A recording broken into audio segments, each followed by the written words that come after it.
The mid-18th century was a time of unrest in the American colonies. Britain's hold was strong, yet cracks were beginning to appear. Heavy taxes, trade restrictions, and soldiers stationed in towns were fueling resentment. The seeds of revolution were quietly sprouting. Into this world, on October 30th, 1735, in the small farming town of Braintree, Massachusetts, a boy was born who would one day become one of America's fiercest defenders of liberty. His name, John Adams. Adams would never be the tallest, the most charming, or the most popular of the Founding Fathers. But he would be among the most stubborn, courageous, and principled. He carried within him a fire that burned for justice, and that fire would shape the destiny of a nation. John Adams grew up the eldest son of a modest farming family. His father, a deacon and farmer, valued hard work and piety, while his mother came from a family of learning and influence. As a boy, Adams was energetic, outspoken, and curious. He loved the open fields of Braintree, but he also showed a sharp mind. At age 16, he entered Harvard College, where he studied philosophy, theology, and the classics. Initially, he considered becoming a minister, but his restless nature drew him toward law, a profession where reason, debate, and justice collided. By 1758, Adams had begun practicing law in Massachusetts.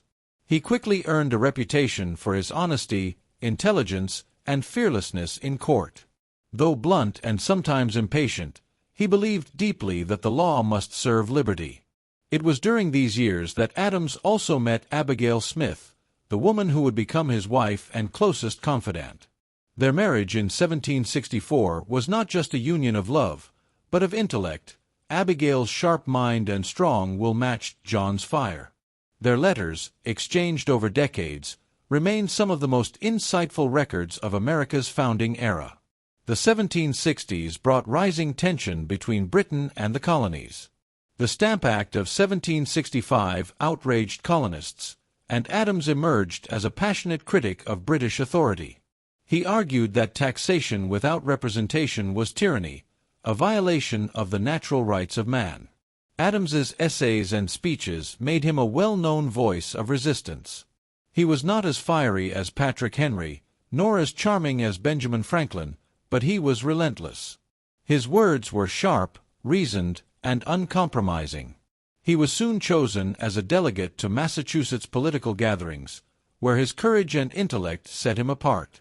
Adams believed the colonies had to resist Britain's encroaching power, even if it meant breaking away.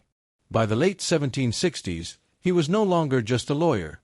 He was becoming a patriot leader, ready to risk everything for the principle of liberty. In March 1770, Boston erupted in chaos. British soldiers, stationed in the city to enforce unpopular laws, clashed with angry colonists. Snowballs, stones, and insults were hurled, then shots rang out. 5 colonists lay dead. The incident became known as the Boston Massacre. The town exploded with rage. The people demanded vengeance against the soldiers. Yet in the midst of the fury, John Adams did something shocking. He agreed to defend the British troops in court. Why would a rising patriot defend the enemy? Because Adams believed in the rule of law above all.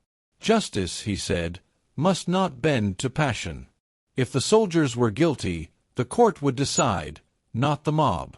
In a brilliant defense, Adams argued that the soldiers had fired in self-defense against an angry crowd. The jury agreed, acquitting most of them. It was a deeply unpopular stance, but it revealed Adams's character, a man who placed principle above popularity, justice above politics. This trial made Adams famous, not just in Massachusetts, but across the colonies. To many, he was now more than a lawyer. He was a man of integrity, willing to stand alone for what he believed was right. The years that followed only deepened the rift between Britain and America. Taxes, restrictions, and the heavy hand of Parliament convinced many that freedom could not survive under British rule. Adams's voice grew louder. He wrote essays condemning British policies, arguing that liberty was not a gift from kings, but a natural right. In town meetings and colonial assemblies, his words lit sparks. By 1774, Adams was elected a delegate to the First Continental Congress in Philadelphia. There, among men like George Washington, Patrick Henry, and Samuel Adams, John Adams emerged as one of the fiercest advocates for resistance. He pushed for unity among the colonies, knowing that only together could they stand against Britain. While others hesitated, Adams called for boldness. His energy, his persistence, and his absolute belief in independence made him one of the most influential voices in Congress. In 1776, the moment of decision came. The Second Continental Congress gathered once again, and the question lay before them: independence or submission. John Adams did not hesitate. He rose and delivered fiery speeches, urging the colonies to break free. One delegate recalled that Adams's words were like flames of fire. He argued that the time for compromise was over. America must stand as a free nation. When the committee to draft the Declaration of Independence was formed, Thomas Jefferson was chosen to write it, but it was Adams who defended it on the floor of Congress. Day after day, he argued, persuaded, and pushed the hesitant toward courage. On July 2, 1776, the vote was taken. Independence was declared. 2 days later, Jefferson's immortal words were adopted. Though Jefferson penned the document, Adams was its greatest champion. Without his relentless voice, the cause of liberty might have faltered. From that day forward, Adams would be remembered as the man who pushed America into independence. The Declaration of Independence was signed, but words alone could not win a war. The young United States faced the greatest empire in the world, Britain, with little money, few weapons, and no navy to challenge the seas. If America was to survive, it needed allies. John Adams, known for his sharp mind and fiery spirit, was sent across the Atlantic as a diplomat. His first mission was to France in 1778, joining Benjamin Franklin. But here Adams faced a new battlefield, not of muskets and cannons, but of whispers, intrigue, and diplomacy. Franklin, charming and beloved at the French court, believed in patience and persuasion. Adams, impatient and blunt, preferred action and honesty. Their clashing styles often caused tension. Adams thought Franklin was too indulgent, while Franklin found Adams too rigid. Yet together, they secured what was most vital: French recognition of American independence and crucial military aid. Later, Adams was sent to the Netherlands, where he performed what many considered a miracle. Through persistence, he convinced Dutch bankers and officials to lend money to the struggling United States. Those loans helped keep the revolution alive when funds were nearly gone. But Adams's crowning diplomatic achievement came in 1783. Alongside Franklin and John Jay, he negotiated the Treaty of Paris, which ended the Revolutionary War. The treaty recognized America as a free and independent nation, stretching from the Atlantic to the Mississippi. Adams had faced kings and ministers, suspicion and resistance, but he had triumphed. 4 years, Adams lived abroad, even serving as America's first ambassador to Britain. It was a bitter irony. Once a rebel against the crown, he now stood in London as the representative of the nation that had defeated it. His mission was difficult, old wounds ran deep, but Adams carried himself with dignity. He was building not just peace, but America's place among nations. In 1789, George Washington was unanimously elected the first President of the United States. And with him, as Vice President, came John Adams. But for Adams, the role was frustrating. The Vice Presidency was ill-defined, offering little real power. Adams himself once joked it was the most insignificant office that ever the invention of man contrived. Still, he played his part. As President of the Senate, Adams guided debates and cast tie-breaking votes. His presence gave weight to the new government, and his writings helped shape early ideas about balance and constitutional order. Yet Adams's years as vice president were also years of rivalry. He and Thomas Jefferson, once allies in the Revolution, grew apart. Jefferson became the leader of a new political movement, the Democratic Republicans, while Adams aligned with the Federalists. Their visions for America clashed. Jefferson imagined a nation of farmers and states' rights, while Adams believed in a strong central government to keep the fragile Union together. Though he stood faithfully beside Washington, Adams yearned for more. His ambition was clear. One day, he too would be president. That chance came in 1796. Washington stepped down, refusing a third term. In the nation's first contested election, John Adams narrowly defeated Thomas Jefferson. Adams became the second president of the United States, but with Jefferson, his rival, as vice president, a strange result of the old electoral system. Adams entered office at a time of turmoil.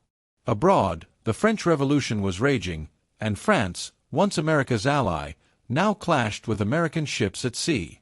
The nation teetered on the brink of war. Adams, unlike many of his fellow Federalists, resisted the calls for open conflict. Instead, he pursued peace through diplomacy, sending envoys to negotiate with France. This decision cost him politically. His enemies accused him of weakness, and even within his own party, men like Alexander Hamilton turned against him. Yet Adams held firm. In 1800, he signed a peace treaty with France, a move that historians later praised as saving the young republic from a devastating war. But his presidency was also marked by deep controversy. Fearing unrest and foreign influence, Adams signed the Alien and Sedition Acts, laws that targeted immigrants and restricted criticism of the government. To many, these acts were an attack on free speech and liberty itself. Jefferson and his followers used them as weapons to turn public opinion against Adams. By the election of 1800, Adams was a president isolated. His own party was divided, his popularity had plummeted, and Jefferson's Democratic Republicans surged ahead. In a bitter campaign filled with insults and propaganda, Adams was defeated. Jefferson became president, and Adams left the White House in silence, refusing to attend the inauguration. Yet though his presidency ended in disappointment, Adams had shown his greatest strength, independence of thought. He pursued peace when others demanded war, and he placed the survival of the nation above his own political success. History would remember him not for the controversies, but for the courage to act according to his conscience. The election of 1800 had been one of the most bitter and divisive in American history. Adams, worn and weary, packed his belongings and quietly left Washington City, the new capital, before dawn on March 4, 1801, the very day Jefferson was to be inaugurated. He refused to stay for the ceremony, a silent symbol of the deep wounds politics had inflicted on their friendship. For the first time in his adult life, Adams returned to the quiet life of a private citizen. He settled at Peacefield, his family farm in Quincy, Massachusetts, with his beloved wife Abigail. The years of public service had taken their toll, but Adams relished the chance to read, write, and tend his land. Still, he did not remain silent. In letters and essays, Adams reflected on the Revolution, the Constitution, and the challenges of the new republic. He sometimes bristled at how quickly the nation seemed to forget his sacrifices. But slowly, history began to vindicate him. Many came to see his presidency not as a failure, but as a courageous act of restraint that preserved America's fragile peace. As time passed, something remarkable happened. The bitterness between Adams and Jefferson, once allies, then bitter rivals, began to soften. In 1812, a mutual friend persuaded the two giants of the Revolution to resume correspondence. What followed was one of the most extraordinary exchanges of letters in history. For the next 14 years, Adams and Jefferson wrote to each other about philosophy, politics, religion, and the meaning of the revolution they had fought together. Their letters revealed their wisdom, their humor, and their humanity. Two old revolutionaries, once enemies, were reconciled as friends. By the 1820s, Adams was an old man. He watched with pride as his son, John Quincy Adams, rose to prominence, eventually becoming the 6th President of the United States. Few fathers in history have lived to see their son attain the very office they once held. But Adams's greatest moment of poetic destiny came in 1826. On July 4th, the 50th anniversary of the Declaration of Independence, John Adams lay on his deathbed at Peacefield. At the very same time, hundreds of miles away in Virginia, Thomas Jefferson also lay dying. Adams's final words were whispered with fading breath, "Thomas Jefferson still survives." He did not know that Jefferson had passed away only hours earlier. Two of the greatest architects of independence, united in life and divided in politics, departed this world on the same sacred day of liberty. John Adams was not always loved. He was fiery, blunt, and often stubborn. He lacked the charisma of Washington, the elegance of Jefferson, or the genius of Franklin. But he possessed something just as important: unyielding integrity. He was the man who defended enemies in court because justice demanded it. The man who pushed Congress toward independence when hesitation nearly doomed the cause. The diplomat who fought for peace when war seemed inevitable. The president who placed country above ambition. Adams's legacy is not one of perfection, but of principle. He believed in the rule of law, in the necessity of government, and in the fragile experiment of liberty. And though he was often underestimated, he stood at the heart of America's birth. Today, historians rank him among the most important founding fathers, a man who gave America not only independence, but an example of courage, honesty, and devotion to the Republic.